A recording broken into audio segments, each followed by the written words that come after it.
বঙ্গবন্ধুর নাম লেখা আছে যে বইয়ে বঙ্গবন্ধুকে উল্লেখ করা আছে সেই বই নিষিদ্ধ হবে। তাহলে তো বাংলাদেশে কোনো বই চলবে না। মানে এতদিন আমরা শুনতাম যে ইসলাম বিরোধিতায় বই নিষিদ্ধ করতে হবে। আমরা এতদিন শুনতাম এটা ধর্ম বিরোধিতায় বই নিষিদ্ধ করতে হবে। এখন দেখি বঙ্গবন্ধুর নাম থাকলে বই জব্দ। বাংলাদেশটা কোন দিকে যাচ্ছে খেয়াল করেছেন? যারা এগুলোকে বাহাবা দিচ্ছেন অথবা যারা ঘুমিয়ে আছেন, যারা নীরব আছেন তারা মনে করতেছেন সব তো ঠিকই আছে।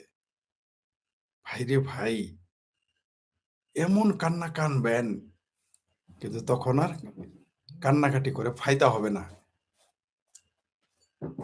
যেমন এখন ফায়দা হয় নাই, হচ্ছে না আফগানিস্তানের, যেমন এখন ফায়দা হচ্ছে না পাকিস্তানের। পাকিস্তান এখন ভিখারিস্তান, আফগানিস্তানের শিশু বিক্রি করতে হয়। বাংলাদেশ, আমি শেখ ফরিদ আপনাদের বলে দিলাম, এই বাংলাদেশের কপালে কত যে শনি আছে। এখন তো 1 কোটি বাংলাদেশি মুসলমান ভারতে গিয়ে কামের বেটি হয়েছেন, কামের বুয়া হয়েছেন, তারপর দিন মজুরি করে খাচ্ছেন। এই বাংলাদেশের পরিণতি আরো খারাপ আছে। এই বাংলাদেশের নারী শিশু কি বিপদে পড়বে জানেন আপনি? এই বাংলাদেশটাকে আপনারা যে মনে করতেছেন মৌলভী সাহেবেরা দখল করে নিয়েছে, খুব সুখে আছেন, খুব খুশি এখন। এই ব্যবসা বাণিজ্য ধ্বংস হয়ে যাবে, হয়ে গেছে অলরেডি। যারা এই মুহূর্তে ক্ষমতায় তারা তো বিদেশে পালিয়ে যাবে। আপনার আত্মীয় স্বজন তো থাকবে এই দেশে। এই দেশের সাধারণ মানুষের কি পরিণতি হবে? এই যে মৌলবাদ, একই সাথে মৌলবাদী চর্চা, মোল্লার মিলিটারি, পাশাপাশি বাংলাদেশ তথাকথিত এই মুসলেকা সরকার বই জব্দ করা শুরু করেছে। এটা কি আপনি ভালো দেখতেছেন দৃষ্টি? এই দৃষ্টিতে আপনি এই দৃষ্টিভঙ্গি কোন দিকে নিয়ে যাবেন আপনি? কি মনে হচ্ছে বাংলাদেশ কোন দিকে যাচ্ছে? এলিয়াচ্ছা কিন্তু এই দেশে কোনোদিন আসবে না।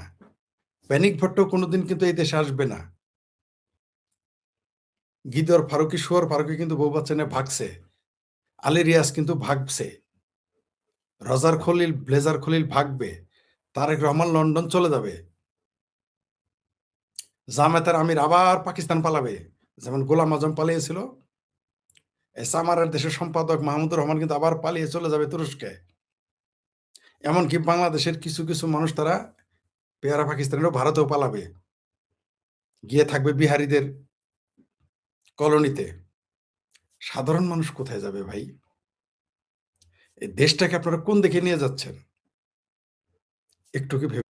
এই বাংলাদেশে যদি যুদ্ধ হয়, এই বাংলাদেশ যদি ব্যাটেল ফিল্ড হয়ে যায় তুরস্ক পাকিস্তানের দ্বারা তৈরি করা, এই বাংলাদেশের মানুষ তো পৃথিবীর বহু বেশ্যালয়ে পাওয়া যাবে বাংলাদেশের নারীদের। এমনকি পৃথিবীর সবচেয়ে বড় বেশ্যালয় যে সোনাগাছিতে আছে, এমনিতেই বাংলাদেশের অনেক নারী সেখানে পাচার হয়ে আছে। পালে পালে কিন্তু সেগুলো যাবে। এগুলো একটু বুঝতে পারতেছেন? এই দেশে বুদ্ধিজীবী যারা আছেন, আপনারা যারা রাজনীতিবিদ, একটু বুঝতে পারতেছেন? মৌলবীদের কথা বাদ দেন। ওদের বুদ্ধি হইলো ওদের বুদ্ধি হইলো কুজ্জদারে, এর বাইরে ওদের বুদ্ধি নেই, এটা আমরা জানি। মৌলবীদের কথা বাদ দেন। আপনারা যারা বাংলাদেশের বিশ্ববিদ্যালয়ে পড়ান, তাদের তো একটু সচেতন হতে হবে নাকি? ওই ভাবির পোলা ৬ এমপি তো পালাবে। ইরাকের পরিণতি দেখেন না? লিবিয়ার পরিণতি দেখেন না? আমি জানি এগুলো বলার পর আপনাদের আকল হবে না। কেন? আফগানিস্তান দেখে যাদের আকল হয় না, পাকিস্তান দেখে যাদের আকল হয় না, তাদের কি ওই সিরিয়ার উদাহরণ দিলে হবে? পাকিস্তানের মা-বাবারা শিশু বিক্রি করে, নিজের সন্তানকে বিক্রি করে দেয় ২ বেলা ভাত খাওয়ার জন্যে। আর পাকিস্তান ভিখারিস্তানে পরিণত হয়েছে, যাদের আয়ের উৎস ভিক্ষাবৃত্তি। আপনাদের এখনো হুঁশ হইতেছে না? ওই কয়টা চিঙ্কুবাম আর জামাতি নেতার উস্কানিতে, ভিন্ন দেশের উস্কানিতে, তুরস্ক এবং পাকিস্তান সহ আরো কয়েক দেশের উস্কানিতে শুধুমাত্র শেখ হাসিনা বিরোধিতা, আওয়ামী লীগ বিরোধিতা, বঙ্গবন্ধু বিরোধিতা, ভারত বিরোধিতা, মুক্তিযুদ্ধ বিরোধিতা করার স্বার্থে যা ইচ্ছা তাই করে বেড়াচ্ছেন। আপনাদের তো দেশের জন্য মায়া নাই, থাকবেও না, কারণ এই দেশটা আপনি চাননি। কিন্তু আমরা যারা দেশটাকে চাই বা যারা চেয়েছিল, তাদের অবশ্যই দায়-দায়িত্ব আছে। তাই আমরা কথা বলবো। এই যে বাংলাদেশে মৌলবি, এদের তো সদকা খায় অভ্যাস। এদের এতিমখানায় খায় অভ্যাস, এরা সারা জীবন একটু করেই খাবে। গাজাতে দেখেন না? গাজাতে ব্যবসা করে। ইসমাইল হানিয়া থাকে 5 স্টার হোটেলে। গাজার না খায়া লোকের জন্য আন্দোলন করে, থাকে 5 স্টার হোটেলে। তাদের ভাই বোন থাকে, তার ভাই বোন ভাগ্নি ইসরায়েলি নাগরিক। নাতি ইসরায়েলের নাগরিক। আর এইখানে এই ভণ্ডামি করে গাজায়।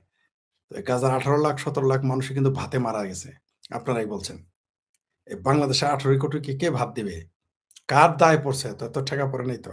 আপনি আপনার দেশের ১ কোটি অনুপ্রবেশকারী বাংলাদেশীকে ভারত থেকে আপনি গ্রহণ করতেছেন না। তাহলে আপনার ১৭-১৮ কোটিকে কে খাওয়াবে? দিন শেষে কিন্তু ওই ভারতের কাছে যাইতে হবে। সেজদা কিন্তু ভারতকেই দিতে হবে আমরা জানি। কিন্তু ওই যে সুখে খাইতে ভূতে কিলায়, সুখে খাইতে ভূতে কিলায় তাই আপনারা এগুলা করতেছেন। এই যে বঙ্গবন্ধুর নামের বই জব্দ করা, এটা আপনি কি মনে করেন? আগামীতে কি হবে? বাংলাদেশে আওয়ামী লীগ তো ক্ষমতায় আসবেই। ছাত্রলীগ তো ক্ষমতায় আসবেই। তখন দেশে কি হবে? আগামীতে ওয়াজ মাহফিল করে কিন্তু ভাত খাইতে পারবেন না মৌলভী সাহেবেরা। যতই সুদূর-বুদুর করেন। আপনাদের কিন্তু আগামীতে ওয়াজ করতে দেওয়া হবে না। হবে না। আপনি যত কিছুই বলেন। কারণ যেভাবে আওয়ামী লীগের গালি দিচ্ছেন, শেখ হাসিনার গালি দিচ্ছেন, মুক্তিযুদ্ধের বিরোধিতা করেছেন। আপনারা তো মঞ্চে উঠলেই জুতা মারবে আপনাদের মৌলভী সাহেব যত কথাই বলেন। আর বলাৎকারী কেসে তো পাইকারি হারে জেলে যাবেন। কারণ বাহার উদ্দিনের মতো এমপি যে নিজে ব্যক্তিগতভাবে সাম্প্রদায়িক বলা হয় যাকে আওয়ামী লীগ করলেও মৌলবাদী চিন্তা চেতনার অধিকার সেই বাহারের মতো এমপি সাহেব এই বাহার ভাইয়ের মতো লোক কিন্তু বলছে বাংলাদেশের মাদ্রাসা করতে দিবে না। তো বাংলাদেশে আওয়ামী লীগের নেতারা যদি এই চিন্তা করে যে মাদ্রাসা করতে দিবে না, ভাতে মারা যাবেন কিন্তু। বা এইবারে কিন্তু দেখেছেন বহু আওয়ামী লীগের নেতা এতিমখানায় টাকা দেয় নাই, মাদ্রাসায় টাকা দেয় নাই, দিবেও না আর কোনোদিন।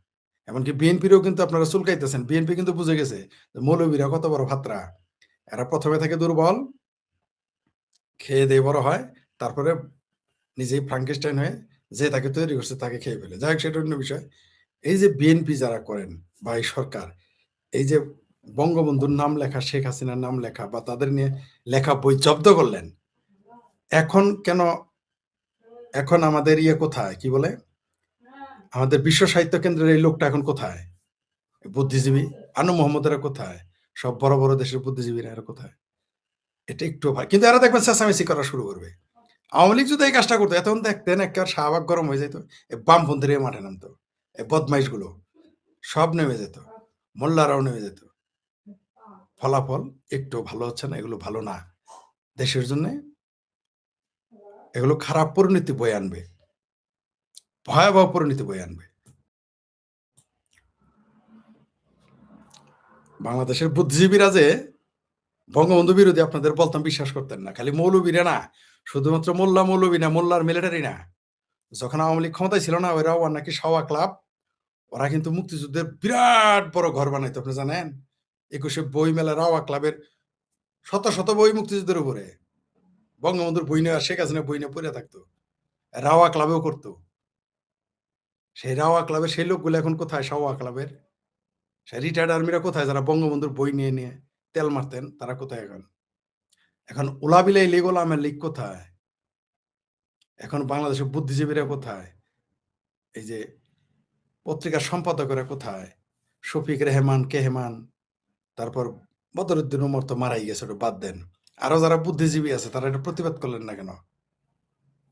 আমি তো যেকোনো বই জব্দ, যেকোনো বই এমনকি জামাতের, শিবিরের বই যদি আওয়ামী লীগ সরকার জব্দ করতো আমি প্রতিবাদ করতাম বা করেছি। আমরা শিবিরের ক্রসফায়ার দিছে তার বিরোধিতা করেছি। কারণ আমরা ক্রসফায়ার চাই না। কিন্তু শিবিরের সাথে আমাদের রাজনীতি ১৮০ ডিগ্রি উল্টা। আমরা তাদের নিষিদ্ধ চাই। আর এমনকি এদের রাজনৈতিক অধিকারও আমরা চাই না। এদের রাজনীতি করতেই দিয়েন না। অধিকার নাই। কোন স্বাধীনতা বিরোধীরা কোন দেশের রাজনীতি করতে পারে না। তার মানে তাকে ক্রস ফায়ার দিবেন সেটা আমরা বিরোধিতা করেছি। মানবিকতার কারণে। আমরা এগুলো বলেছি তখন। যেকোনো ক্রস ফায়ার এর বিরোধিতা করেছি আমরা। নিন্দনীয় বলেছি। কিন্তু এখন তারা কোথায়? আমরা বলেছি যেকোনো বই নিষিদ্ধ হওয়া থেকে বিরত থাকতে হবে। বই যদি নিষিদ্ধ করেন তাহলে যেকোনো প্যাচে ফেলে আপনি যেকোনো বই নিষিদ্ধ করে দিতে পারবেন। বই নিষিদ্ধ করতে হবে কেন? আপনি পড়েন না। যে পড়া সে পড়বে। আপনি জব্দ করতে হবে কেন বঙ্গবন্ধুর বই?